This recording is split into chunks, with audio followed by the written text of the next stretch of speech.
안녕하세요. 저는 쿠키즈 온 더 블럭의 진행자를 맡게 된 바이오 시스템 의과학부의 하수연입니다. 저는 쿠키즈의 진행을 맡게 된 영어영문학과 양호연입니다. 오늘은 미디어학부 교수님이신 마동훈 교수님을 저희가 한번 모셔봤는데요. 네, 안녕하세요, 교수님. 안녕하세요. 안녕하세요. 요새 챗 GPT가 핫하지 않습니까? 이 오픈 AI가 지금 우리 생활에서는 런웨이나 광고, 음악 등에 사용되면서 다양하게 퍼지고 있는데 사실 이런 챗 GPT가 교육에 관해서는 대부분의 대학에서 막는 등 폐쇄적인 입장이 아직까지 있는데요. 그런 챗 GPT를 교수님께서는 시험에서 사용하게 하셨다고 들었는데 그런 결정을 하게 된 배경이 궁금합니다. 도서관에 있는 백과사전 같이 또 인터넷에 있는 위키피디아 같이 아주 자연스럽게 또 무료로 우리 주위에 있는 서비스를 그게 바로 챗GPT인데 이 챗GPT를 오히려 피해가는 게 좀 부자연스러운 것 같아요. 어떻게 활용해야 될 것이냐는 또 다음 문제이지만 마치 백과사전을 적절하게 활용하고 이용하듯이 챗GPT도 당연히 우리 일상에서 활용해야 될 새로운 테크놀로지라고 저는 생각했습니다. 교수님의 말씀을 들어보니까 도대체 챗 GPT로 어떻게 시험을 본다는 건지 그 방식이 좀 궁금해졌는데요. 시험 방식에 대해서 설명을 한번 해주실 수 있을까요? 학생들은 주어진 시간 동안 챗GPT를 한번 확인해보고 할 수도 있고 뭐 시험 보는 내내 확인을 해도 괜찮습니다. 따라서 쫙 카피해 와서 답할 수 있는 시험 문제라면은 저는 21세기에 맞는 시험 문제라고 생각을 하지 않으니까 그런 문제가 나가진 않을 거고, 따라서 학생들은 참고로 해서 시험을 준비할 수 있도록 오늘 구체적으로 공지를 하려고 준비하고 있었습니다. 챗 GPT는 이제 저희 일상에 점점 녹아들고 있는데요. 그렇다면 GPT를 활용해가지고 공부한 학생들이 얻을 수 있는 가장 큰 장점에는 무엇이 있을까요? 학생들이 챗GPT에서 배워오는 점은 에세이를 어떻게 전개할 것인가라는 이야기를 구조화하는 방식에 능합니다. 그걸 여러분들이 생각하는데 참고로 써주시면 좋겠고요. 굉장히 상투적이에요.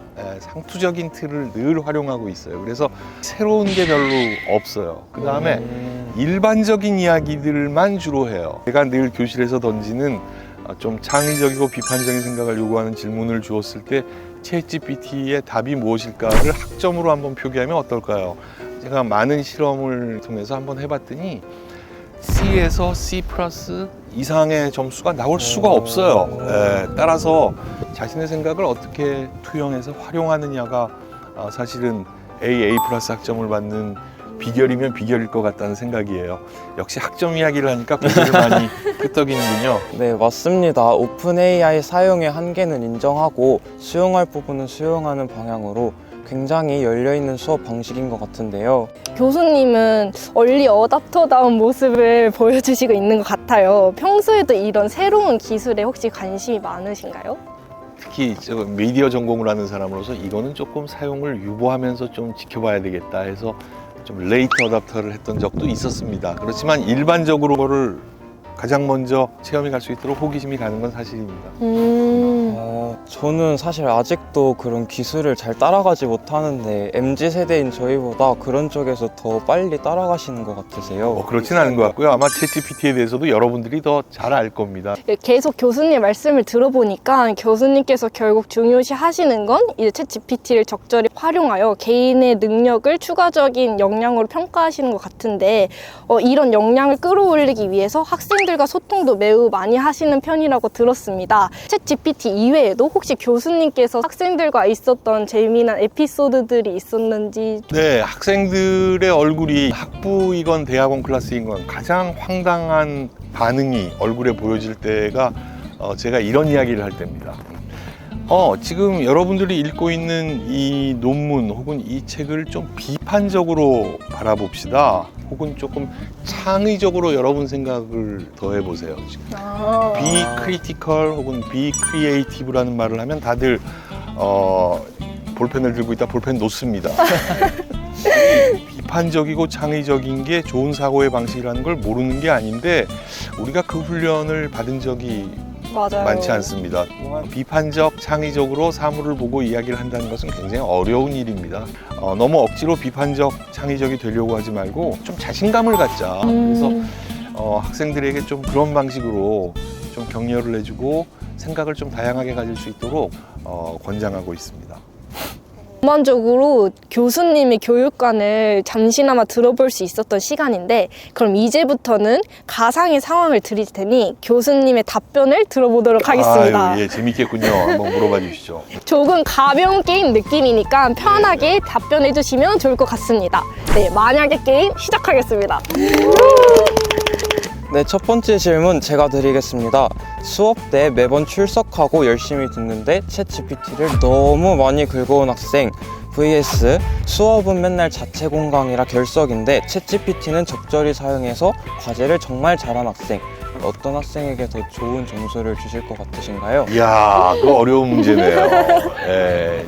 뭐 얼마나 졸았는지 잘 상황을 봐야 되겠지만 두 가지 상황이 전부 다 C+ 정도라고 생각합니다. 일반적으로 모든 교수님들이 제공하는 발을 정자의 정답을 찾아가는 과정을 같이 고민할수록 여러분들은 더 지적으로 향상될 수 있을 거고요.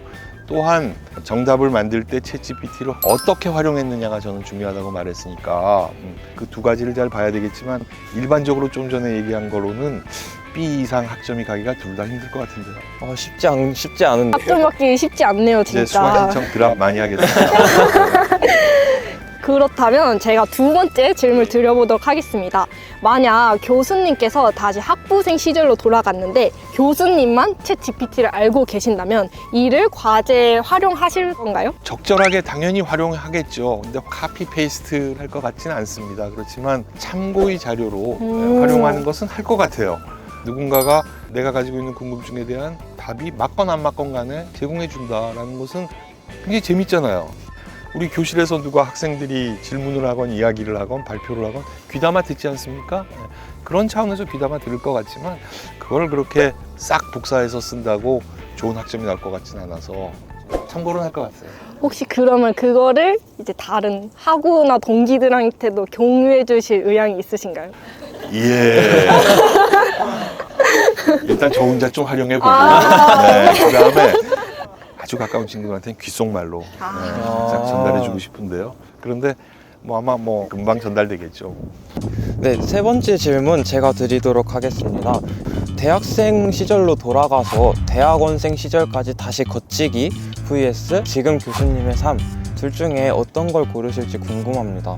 다시 돌아가고 싶은 생각은 별로 없고요. 다시 돌아가서 여러분들과 친구하면 여러분들이 받아줄 것 같지가 않고 지금 제 나이에 지금 제가 하고 있는 영역에 저는 충분히 행복하고요. 그래서 저는 지금 제가 할 수 있는 일을 계속해 나가는 것이 훨씬 더 좋을 것 같고 그게 또 제가 작은아마 이 대학에서 또 기여할 길이라고 생각하기에 앞으로 다가올 의미 있는 시간을 생각하는 게 더 맞을 것 같다는 생각입니다. 저는 지금도 대학생 1학년으로 돌아갈 수 있다면 돌아가고 싶은 멋있는 답변 감사합니다. 이렇게 교수님과 밸런스 게임 해보았는데요. 교수님께서 얼마나 깊은 생각을 가지고 저희 학생들을 생각해주고 계시는지 잘 느껴졌던 것 같습니다.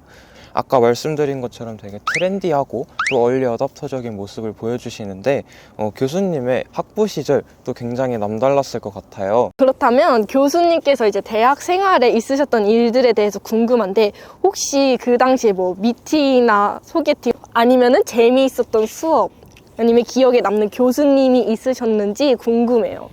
요즘과 같이 스마트폰에 의존해서 여러분들이 하던 일들을 못하는 대신 많은 일들을 몸으로 했던 것 같아요. 네, 나가야지 사람을 만날 수가 있고요. 학교 안 오면 미팅도 못해요. 그게 아마 제 학교 때의 삶의 일상에서의 가장 큰 경험이었던 것 같고 요즘에 조금 많이 사라져가는 풍경인 것 같습니다. 옛날 얘기 자꾸 하면 이게 라떼 얘기가 돼서 여러분들이 아니에요. 네. 그러면 마지막으로 제가 또 궁금한 게 생겼는데 제가 또 대학생이다 보니까 약간 미팅, 소개팅에 대해서 관심이 더 가는데 저희는 미팅이나 소개팅을 할 때 보통 이제 카카오톡 단체 채팅방에서 이제 누구누구 어디과랑 몇 명 미팅할 사람 이렇게 올라오는데 교수님 때는 카카오톡이나 이제 인터넷이 발달이 잘 안 됐었다고 들었는데 그러면 그 당시에는 미팅이나 소개팅이 어떤 방식으로 들어왔는지 네, 그게 활성화가 잘 안 됐던 게 아니고 없었죠, 아예. 없어서 그래서 아까 얘기한 같이 몸으로 다 부딪혀야 돼요. 그래서 교실에 가서 다 이렇게 붙잡고 오늘 오후에 시간 돼? 미팅 가는데 한 자리 부족해. 그래서 같이 가야 되고 못 만나면 학교에 안 나오는 친구는 당연히 제외되는 거고. 오, 무조건 학교를 나가야겠네요. 그래서 그게 좀 상당히 큰 차이였던 것 같습니다. 아. 큰 변화죠. 되게 재밌네요. 교수님 때 말씀을 들으니까. 약간 학생일 때 교수님은 생각보다 되게 재미있으시고 그 당시에 만났으면은 제가 되게 잘 따르던 선배가 되셨을 것 같네요. 네, 그렇다면 지금부터 퀴즈를 내고 맞추는 시간으로 한번 넘어가 볼 텐데요. 제가 퀴즈 하면은 문제를 푸실 거라면 yes, 풀지 않으실 거라면 no라고 대답해 주시면 됩니다. 쿠키즈. 노 하면 안 되는 거죠? 예스 예. 한 번만 네, 해주시면. 알겠습니다. 예스. 네, 문제 제가 드리도록 하겠습니다. 어려운 문제요? 어렵지 않은 것 같습니다. 네. 고려대학교 미디어 학부는 사실 한국 최초 신문방송학과로 탄생했었는데요. 그렇다면 고려대학교 신문방송학과가 탄생한 연도는 몇 년일까요? 1번 1960년, 2번 1965년, 3번 1970년, 4번 1975년. 정답은? 네, 2번 1965년인데요. 이건 너무 쉬운 문제네요. 맞습니다. 예, 왜냐하면 저는 신문방송학과를 졸업했고 제가 모르면은 제가 간첩이죠. 오. 맞습니까? 네, 네, 정답입니다. 정말 네. 멋있으시네요. 사실 제가 쉽다고 말하면서 질문을 드리긴 했는데 제가 그냥 말해버리려고 그랬어요. 그랬더니 또 객관식 문제여서 좀 기다렸어요. 감사합니다. 네, 정답을 맞춰주셔서 저희가 또 너무 감사한 마음으로 소정의 상품을 준비했는데요. 트렌디하신 교수님에 맞게 새로운 방법으로 저희가 고민을 해보았습니다. 네, 아유 고맙습니다. 이거 내용 들어있는 거 맞나요? 예, 예. 네, 그래서 이 선물은 저희가 그냥 고른 선물이 아니라 오픈 AI에게 What is the best present for the professor? 라고 물어봐서 결정한 상품입니다. 전 혹시 제가 비타민이 부족해 보이나 해가지고 얼굴이 안 좋은가 해서 어쨌건 여러분 고맙습니다. 네, 챗GPT에게도 고맙습니다. 인터뷰에 응해주셔서 너무너무 감사드립니다. 진짜 감사드립니다. 네. 네, 지금까지 쿠키즈 온 더 블럭의 진행을 맡았던 하수연, 양호연이었습니다. 감사합니다. 고맙습니다.